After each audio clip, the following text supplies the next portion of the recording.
بسم اللہ الرحمن الرحیم۔ نبی کریم صلی اللہ علیہ وسلم کی وفات کا وقت جب آیا، اس وقت آپ صلی اللہ علیہ وسلم کو شدید بخار تھا۔ آپ صلی اللہ علیہ وسلم نے حضرت بلال رضی اللہ تعالیٰ عنہ کو حکم دیا کہ مدینہ میں اعلان کر دو کہ جس کسی کا حق مجھ پر ہو وہ مسجد نبوی میں آ کر اپنا حق لے لے۔ مدینہ کے لوگوں نے یہ اعلان سنا تو آنکھوں میں آنسو آ گئے اور مدینہ میں قہرام مچ گیا۔ پھر نبی کریم صلی اللہ علیہ وسلم تشریف لائے۔ آپ کو اس قدر تیز بخار تھا کہ آپ کا چہرہ مبارک سرخ ہوا جا رہا تھا۔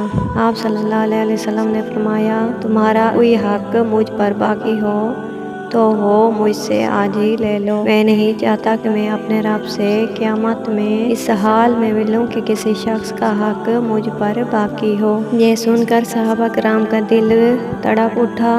مسجد نبوی میں آنسوؤں کا ایک سیلاب بہہ پڑا۔ صحابہ رو رہے تھے لیکن زبان خاموش تھی کہ اب ہمارے آقا ہمارا ساتھ چھوڑ کر جا رہے ہیں۔ اپنے صحابہ کی یہ حالت دیکھ کر حضور صلی اللہ علیہ وسلم نے فرمایا، اے لوگو، ہر جاندار کو موت کا مزہ چکھنا ہے۔ میں جس مقصد کے تحت اس دنیا میں آیا تھا وہ پورا ہو گیا۔ ہم لوگ کل قیامت میں ملیں گے۔ اس دوران ایک صحابی کھڑے ہوئے۔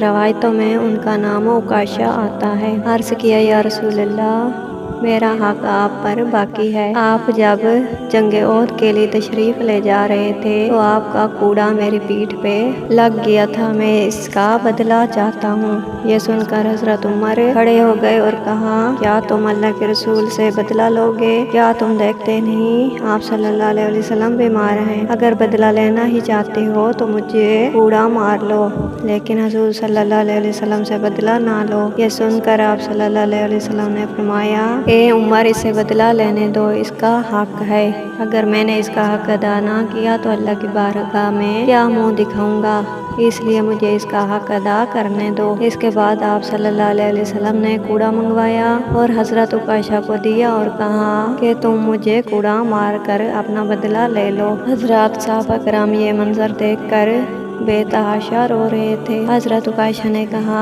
اے اللہ کے رسول، میری ننگی پیٹھ پر آپ کا کوڑا لگا تھا۔ یہ سن کر نبی کریم صلی اللہ علیہ وسلم نے اپنا کرتا مبارک اتار دیا اور کہا، لو، تم میری پیٹھ پر کوڑا مار لو۔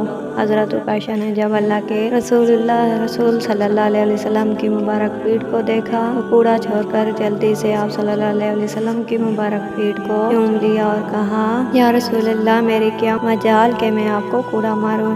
میں تو یہ چاہتا تھا کہ آپ کی مبارک پیٹھ پر لگی مہر نبوت کو چوم کر جنت کا حقدار بن جاؤں۔ یہ سن کر آپ صلی اللہ علیہ وسلم مسکرائے اور فرمایا، تم نے جنت واجب کر لی۔ سبحان اللہ، جزاک اللہ۔ ملتے ہیں نیکسٹ ویڈیو میں، تب تک کے لیے اللہ حافظ۔